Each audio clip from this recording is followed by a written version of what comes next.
Gracias, presidenta.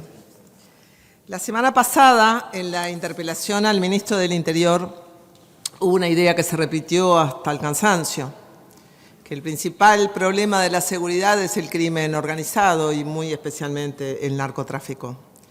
Y es cierto que es un problema real, pero reducir la discusión de la seguridad a este fenómeno no solo simplifica la realidad, también la distorsiona.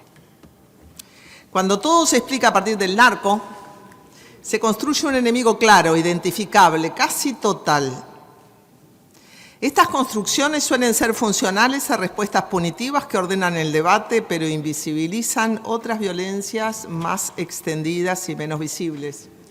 Y en estos días, señora presidenta, la realidad nos ha mostrado algo más incómodo, que la violencia no es solo un problema del crimen organizado, es una forma cada vez más extendida de resolver conflictos en nuestra sociedad y deja de ser una excepción para ser una práctica recurrente. Nos referimos muy especialmente al juicio, a Moisés y al asesinato de una joven y sus padres a manos de un policía. Todo esto nos remite a la violencia intrafamiliar, todo esto nos remite a la violencia contra las mujeres y muy especialmente contra niños, niñas y adolescentes. La violencia de género intrafamiliar y contra niños, niños y adolescentes ha dejado de ser un fenómeno marginal, es estructural. No es un desvío del sistema, sino un mecanismo que reproduce relaciones de poder y si no incorporamos esta dimensión, cualquier diagnóstico sobre la seguridad queda incompleto. Los datos de Uruguay son contundentes. Los principales ejecutores de la violencia son varones, muchos de ellos jóvenes, pero ellos también concentran las mayores tasas de muerte violenta. Y eso rompe los ojos. En este contexto, la pregunta por la familia debe ser revisada, porque el derecho ha tendido históricamente a invisibilizar la violencia en el ámbito privado y la familia, que es el centro de la política pública, deja de ser un espacio de protección para ser un ámbito donde se reproducen las violencias.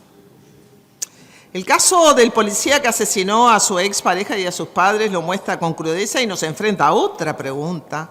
¿Qué pasa cuando la violencia estructural se combina con el acceso a armas?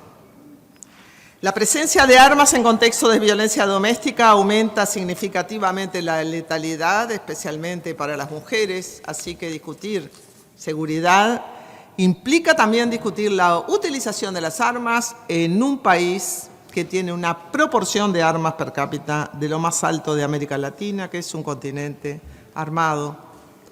Y esto debe ocuparnos también sustantivamente. Se vuelve imprescindible correr el eje de la discusión. La seguridad no puede pensarse únicamente como respuesta penal, aunque parte del debate público sigue girando en torno a lo mismo. Más delitos, más penas, más cárcel. Si el problema es estructural, las respuestas también tienen que serlo. Pensar la seguridad es pensar también las políticas de desarme, los controles efectivos sobre la circulación de armas, los abordajes integrales en salud mental, los dispositivos de atención temprana a la violencia intrafamiliar y las estrategias que trabajen sobre los modelos masculinos violentos. Y allí vamos perdiendo, señora presidenta, porque los héroes y los modelos aspiracionales de los jóvenes son, en su inmensa mayoría, violentos.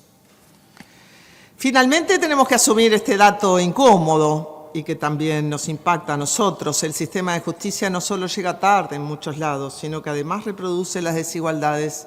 El acceso a justicia no es igual para todos y los sectores más vulnerables tienen dificultades enormes.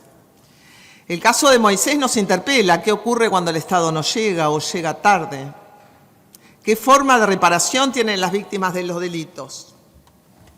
¿Sirve la cárcel más allá del encierro? ¿Existen dispositivos reales en la cárcel que trabajen sobre los victimarios? ¿Y qué atención reciben los sobrevivientes y sus familias?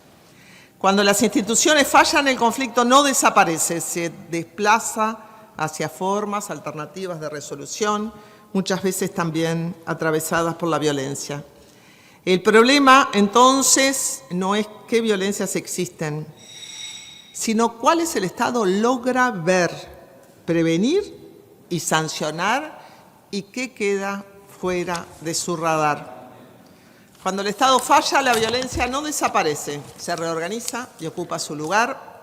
Señora Presidenta, pido que mis palabras vayan al Ministerio del Interior y a la Institución Nacional de Derechos Humanos.